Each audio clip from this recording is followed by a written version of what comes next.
Hello guys, welcome back to your own YouTube channel that is the Navankur foundation. So guys, previous lectures में हमने discuss किया है bacterias actual में क्या होते हैं, ट्रू बैक्टीरियाज क्या होते हैं और आर्कीबैक्टीरियाज क्या होते हैं।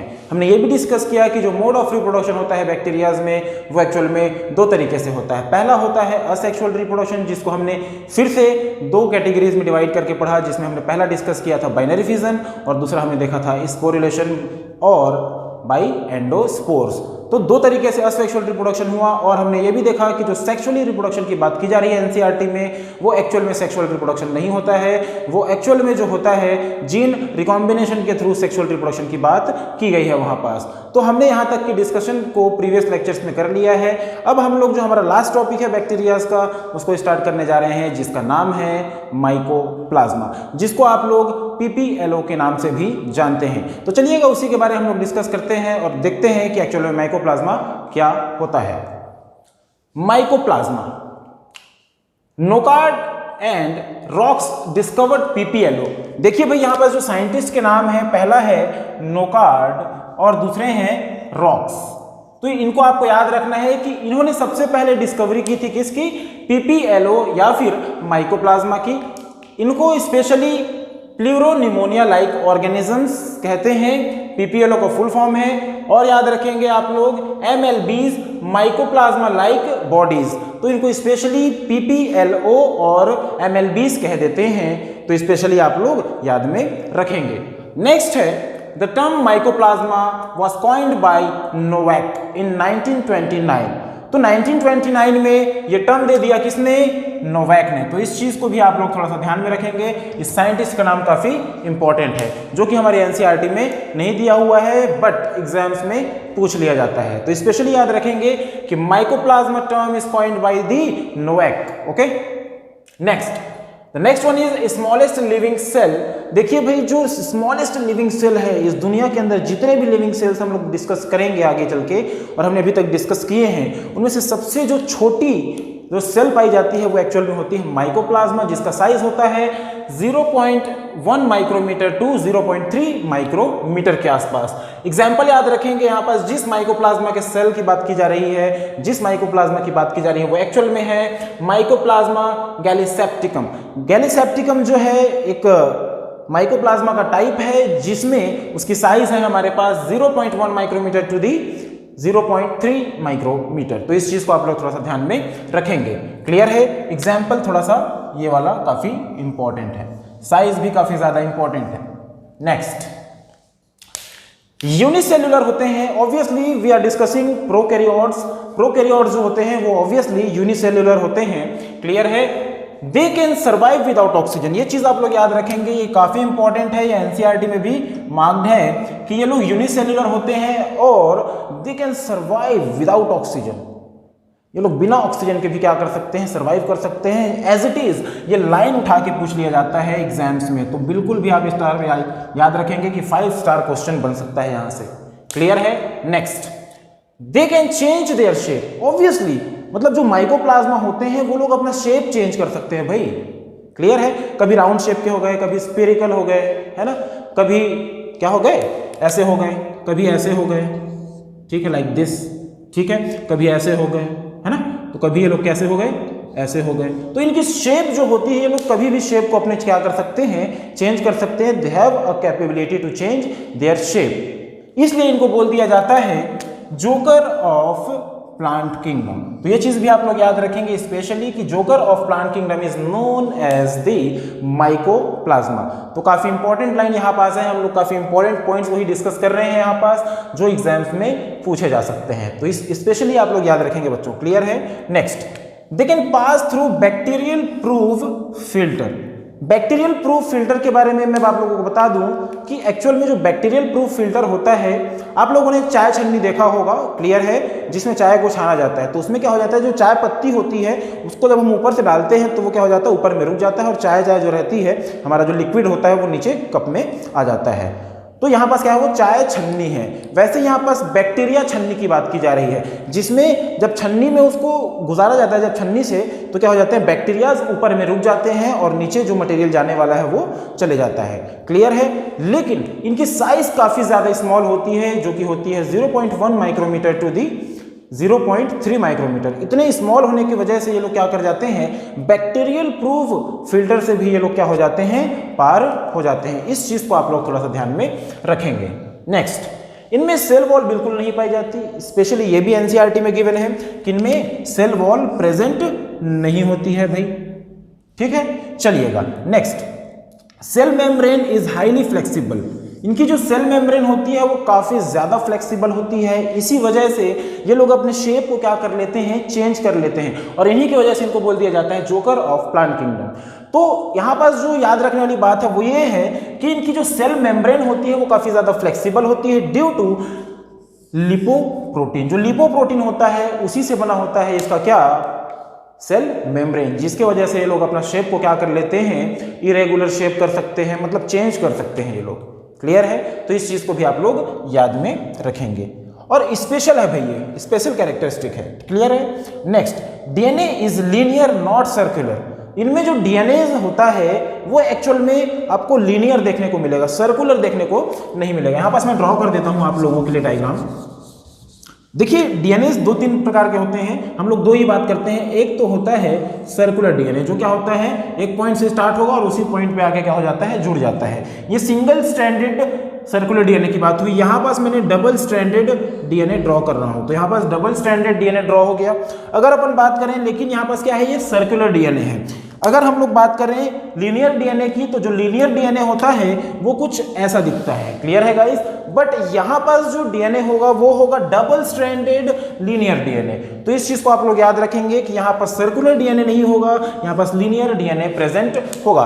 तो मैं यहां पास एक माइकोप्लाज्मा का मैंने एक डायग्राम बनाया है, जहां पास हमने क्या किया है, प्लाज्मा मेम्ब्रेन बनाया हुआ है आउटर लेयर को, क्योंकि इनमें सेल वॉल प्रेजेंट नहीं होती है। इनका जो प्लाज्मा मेम्ब्रेन होता है वो लिपोप्रोटीन का बना होता है, स्पेशली आप लोगों को याद रखना है। और आपको याद रखना है कि ट्राइलैमिनर होता है इनका जो प्लाज्मा मेम्ब्रेन होता है, 3 परतों से मिलकर बना होता है, first layer and second layer, और बीच में मैंने डॉटेड बनाया है, वो भी क्या हो गई, इसकी तीसरी लेयर हो गई। उतनी ज़्यादा एकदम ज़्यादा स्ट्रॉन्ग नहीं होती है, काफ़ी फ्लेक्सिबल होती है ड्यू टू लिपोप्रोटीन। लेकिन आप लोग याद रखेंगे कि यहाँ पास क्या है, ट्राइलैमिनर इनकी जो होती है प्लाज्मा मेम्ब्रेन और द सेल मेम्ब्रेन होती है। क्लियर है। चलिए, इनमें जो डीएनए होता है वो कैसा होता है अपना, डबल स्ट्रैंडेड होगा और लीनियर होगा। क्लियर है।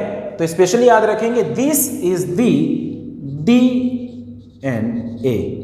ओके, क्या है, डबल स्ट्रैंडेड है। कैसा है ये, डबल स्ट्रैंडेड है। तो स्पेशली आप लोग याद रखेंगे यहां पर। चलिए, और ये क्या होता है, कॉइल्ड होता है। कॉइल्ड हो रहा है मतलब क्या है, यहां पास ऐसे ये कॉइल्ड दिख रहा होगा आपको। क्लियर। नेक्स्ट, इसके अंदर आरएनए भी आपको देखने को मिलेंगे।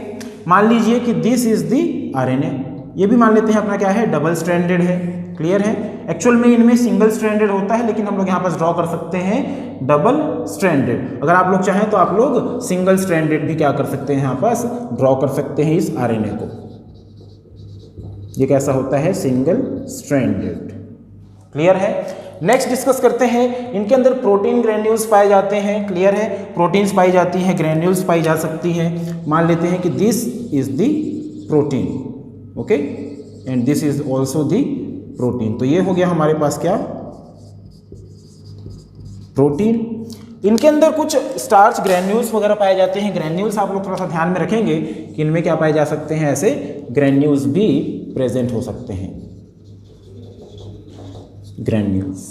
Is it clear. अब हम लोग नेक्स्ट देखते हैं, इनके अंदर कुछ एंजाइम्स वगैरह भी आपको देखने को मिल सकते हैं। क्या देखने को मिल सकते हैं, आपको कुछ एंजाइम्स वगैरह भी यहाँ पास आपको देखने को मिल सकते हैं। These are the enzymes. इसको मैं थोड़ा सा रफ कर देता हूँ एक्चुअल में। तो ये क्या हो गया हमारा एंजाइम। चलिए नेक्स्ट, इसके अंदर जो राइबोसोम प्रेजेंट होता है वो स्पेशली ऑब्वियसली बात है कि भाई जो प्रोकैरियोटिक सेल्स होते हैं उनमें 70S टाइप का ही क्या पाया जाता है, राइबोसोम पाया जाता है। तो ऑब्वियसली इनमें भी 70S टाइप का ही क्या पाया जाएगा, राइबोसोम प्रेजेंट होगा। तो यहाँ पास जो राइबोसोम होगा वो कैसा होगा, 70S ribosome. Clear. The next one is, इनमें फैट पार्टिकल्स भी प्रेजेंट हो सकते हैं। क्लियर है, जैसे यहाँ पास एंजाइम्स प्रेजेंट हैं वैसे ही क्या पाए जा सकते हैं यहाँ पास फैट पार्टिकल्स भी प्रेजेंट हो सकते हैं। इनके अंदर साइटोप्लाज्म ऐसे प्रेजेंट होता है, ऑब्वियसली इनके अंदर क्या प्रेजेंट होगा, ऐसे साइटोप्लाज्म प्रेजेंट होगा। जो इंपॉर्टेंट कैरेक्टरिस्टिक्स हैं उन्हीं को हमको डिस्कस करना है एक्चुअल में, क्योंकि एनसीईआरटी में उतना डिटेल में स्टडी नहीं कराया गया है और जहां से क्वेश्चंस पूछे जाते हैं हम लोग उन्हीं पॉइंट्स को ज़्यादा फोकस करके पढ़ रहे हैं। तो क्लियर है, तो यहाँ तक की बात हो गई। अब एक चीज़ और याद रखेंगे आप लोग कि मोस्ट ऑफ द बैक्टीरियाज के बारे में हमने देखा है कि बाइनरी फिजन के थ्रू करते हैं रिप्रोडक्शन या फिर स्पोरुलेशन के थ्रू, और रेयरली होता है जीन रिकॉम्बिनेशन के थ्रू। लेकिन यहाँ पास आप लोग याद रखेंगे कि जो हमारे पास माइकोप्लाज्मा है वो किससे करता है, बाइनरी फिजन के थ्रू करता है, मतलब ये एसेक्सुअल रिप्रोडक्शन करता होगा। क्लियर है, तो यहाँ तक की बात आप लोग थोड़ा सा ध्यान में रखेंगे। इस डायग्राम को मैं लास्ट में एक बार और समझा दूंगा, लेकिन आप लोग यहाँ पे से और थोड़ा सा आगे बढ़ते हैं। चलिएगा, in culture medium their colony shows fried egg appearance. देखिए, जो माइकोप्लाज्मा होती हैं जब उनकी कॉलोनीज बनती हैं, ऐसे कॉलोनीज का मतलब आप लोग जानते हैं कि मतलब आप लोग सोचिएगा कि मतलब जो घर वगैरह होते हैं कॉलोनीज वगैरह में, तो बंच ऑफ हाउसेस वगैरह बनते हैं, उनको हम लोग बोल देते हैं क्या, कॉलोनीज बोल देते हैं। तो वैसे ही बहुत सारे माइकोप्लाज्मास जब क्या हो जाते हैं, एग्रीगेट हो जाते हैं, तो उनकी जो अपीयरेंस होती है पूरी कॉलोनी की वो कैसी दिखती है, फ्राइड एग की तरह इनकी अपीयरेंस होती है। तो ये सारे पॉइंट्स आपको याद रखने हैं। जितने पॉइंट्स को मैं बॉक्स में पैक कर रहा हूँ और बोल रहा हूँ वो सारे के सारे पॉइंट्स एग्जाम्स में पूछे जा चुके हैं और एग्जाम्स में आ चुके हैं। तो और फ्यूचर में भी ये क्वेश्चंस पूछे जा सकते हैं नीट में। तो स्पेशली उन पॉइंट्स को आप लोग बिल्कुल नोट डाउन कर लेंगे और उनको थोड़ा सा ध्यान में रखेंगे और मेमोराइज करने की कोशिश करेंगे। तो कॉलोनीज में फ्राइड एग अपीयरेंस होती है किनकी, माइकोप्लाज्मा की। जो नेक्स्ट है, दे इधर सैप्रोफाइटिक और cause disease in plants and animals. तो एक चीज याद रखेंगे कि ये लोग सैप्रोफाइटिक हो सकते हैं और ये लोग डिजीज भी कर सकते हैं एनिमल्स में या फिर प्लांट्स में भी। देखिए भाई, जो माइकोप्लाज्मा होता है वो मेजरली क्या कर रहा है, यहाँ पास बात कर रहे हैं डिजीज कर दे रहा है। हम लोग स्टार्ट करते हैं कुछ एग्जाम्पल से जो कि एनसीईआरटी में नहीं है, लेकिन यहाँ पास कुछ एग्जाम्पल्स हम लोग डिस्कस करेंगे जहाँ से कुछ क्वेश्चंस पूछ लिए जाते हैं। मैं उनको मार्क कराऊंगा कि इनमें से कौन से एग्जाम्पल्स आपसे नीट एग्जाम में पूछे जा सकते हैं।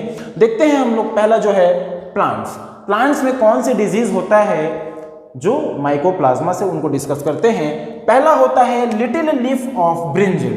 तो यहाँ पास याद रखेंगे कि लिटिल लीफ ऑफ ब्रिंजल एक डिजीज है ब्रिंजल प्लांट में, जिसमें क्या हो जाती है, उसकी पत्तियां क्या हो जाती हैं, छोटी हो जाती हैं। इसको आप लोग याद रखेंगे कि माइकोप्लाज्मा जब उसमें होता है ब्रिंजल प्लांट में और उसको डिजीज करता है तो उसकी लीव्स क्या हो जाती हैं, छोटी हो जाती हैं, मतलब उन लीव्स की क्या नहीं होती, अच्छे से ग्रोथ नहीं हो पाती।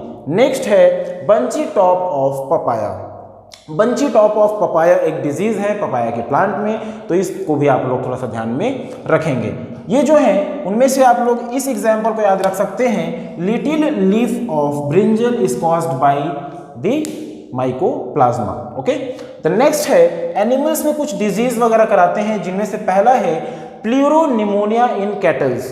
तो ये भी आप लोग थोड़ा सा याद रख सकते हैं कि प्लूरोनिमोनिया जो कैटल्स होते हैं, गाय वगैरह होते हैं, भैंस वगैरह होते हैं, बकरियां वगैरह होती हैं, उनमें प्लूरोनिमोनिया जो डिजीज होती है वो किसके वजह से होता है, हमारे माइकोप्लाज्मा की वजह से होता है। जो नेक्स्ट है वो है इन्फ्लेमेशन ऑफ जेनाइटल्स। जो जेनाइटल ऑर्गन्स होते हैं काऊ वगैरह में या फिर अपन बात करें बुफेलो वगैरह में, क्लियर है। तो जो कैटल्स होते हैं उनमें क्या बोलते हैं अपन, जेनाइटल्स को क्या कर सकता है, वो इन्फ्लेमेशन कर सकता है, उनको अफेक्ट कर सकता है। क्लियर है। नेक्स्ट है ह्यूमंस, जो कि काफी ज्यादा इंपॉर्टेंट है, यहां से क्वेश्चन पूछा जा चुका है और इसको नेक्स्ट एग्जाम्स में पूछे जाने की प्रोबेबिलिटी सबसे ज्यादा है। तो इस चीज को भी आप लोग थोड़ा सा ध्यान में रखेंगे और ये सबसे ज्यादा इंपॉर्टेंट होगा। चलिए, इनफर्टिलिटी इन मैन। जब ह्यूमंस में माइकोप्लाज्मा का इन्फेक्शन होता है तो उनमें इनफर्टिलिटी हो सकती है, कि स्पेशली आप लोग याद रखेंगे पुरुषों में, मेल्स में। क्लियर है। देखिए यहाँ पास माइकोप्लाज्मा होमिनिस, जो यहाँ पास माइकोप्लाज्मा का टाइप है वो स्पेशली कैसा है, होमिनिस। माइकोप्लाज्मा होमिनिस के वजह से ह्यूमंस में स्पेशली इनफर्टिलिटी हो सकती है। तो इन एग्जाम्पल्स को आप लोग याद रखेंगे, बेसिकली काफ़ी इंपॉर्टेंट एग्जाम्पल्स यहाँ पास बताए गए हैं। और इसी प्रकार हमारा माइकोप्लाज्मा खत्म हो जाता है। इस डायग्राम को मैं एक बार और समझा देता हूं ताकि आप लोग इसको थोड़ा सा याद में रखें। क्लियर है गाइस? देखिएगा, जो माइकोप्लाज्मा है उसका साइज सबसे छोटा होता है। जितने भी लिविंग सेल्स होती हैं उनमें से सबसे छोटी जो सेल होती है वो एक्चुअल में किसकी होती है, माइकोप्लाज्मा की, जिसका साइज होता है 0.1 to 0.3 माइक्रोमीटर। इसमें जो प्लाज्मा मेम्ब्रेन होती है वो पाई जाती है। इसमें सेल वॉल बिल्कुल भी प्रेजेंट नहीं होती है। ये विदाउट ऑक्सीजन सर्वाइव कर सकते हैं। इनकी प्लाज्मा मेम्ब्रेन जो होती है वो लिपोप्रोटीन की बनी होती है, जिसके वजह से ये लोग काफ़ी ज़्यादा फ्लेक्सिबल होते हैं। ये लोग अपने शेप्स को क्या कर सकते हैं, काफ़ी अच्छे तरीके से मैनिपुलेट कर सकते हैं, फेरबदल कर सकते हैं। क्लियर है? चलिएगा, और इस चीज़ को याद रखेंगे कि यहाँ पास भाई जो इनका प्लाज्मा मेम्ब्रेन है या फिर सेल मेम्ब्रेन है वो ट्राइलैमिनर होता है, लिपोप्रोटीन का बना होता है। तो ये पॉइंट भी काफ़ी ज़्यादा इंपॉर्टेंट है जो कि पूछा जाता है और पूछा जा सकता है। इनमें जो डीएनए होता है वो एक्चुअल में सर्कुलर नहीं होता है, मैंने बताया है। क्लियर है? इनमें जो डीएनए होगा वो डबल स्ट्रैंडेड होगा और लीनियर होगा। तो इस चीज़ को आप लोग थोड़ा सा ध्यान में रखेंगे। इनके अंदर जो आरएनए होता है वो सिंगल स्ट्रैंडेड होगा। वैसे आरएनए के दो टाइप होते हैं, single stranded RNA and the double stranded RNA. यहाँ पर सिंगल स्ट्रैंडेड आरएनए आपको देखने को मिलेगा। इसके अंदर कुछ ग्रैन्यूल्स मिल सकते हैं, आपको प्रोटीन्स मिल सकते हैं, है ना। इसकी प्लाज्मा जो होती है ना, यहाँ पर जो प्लाज्मा पाई जा रही है उसके अंदर, क्लियर है, या फिर साइटोप्लाज्म जो पाया जा रहा है उसके अंदर एंजाइम्स वगैरह मिल सकते हैं। आपको स्पेशली याद रखना है कि 70S राइबोसोम होता है। एक्चुअल में यहाँ से नहीं पूछा जाएगा, वो बैक्टीरिया से ही स्पेशली पूछा जा सकता है। यहाँ पास आप लोग याद रखेंगे इसमें यहाँ पास कुछ प्रोटीन पार्टिकल्स भी पाए जाते हैं। तो ये हो गया हमारा ओवरऑल माइकोप्लाज्मा के बारे में डिस्कशन। इसी प्रकार हमारा बैक्टीरियाज का ग्रुप पूरा कंप्लीट हो चुका है और मोनेरा किंगडम हमने एक अच्छे तरीके से काफ़ी कॉम्प्लेक्स वे में और काफ़ी सिंपल, जो कॉम्प्लेक्स चीज़ें हैं उसको हमने काफ़ी सिंपल तरीके से अच्छे से कंप्लीट कर लिया है।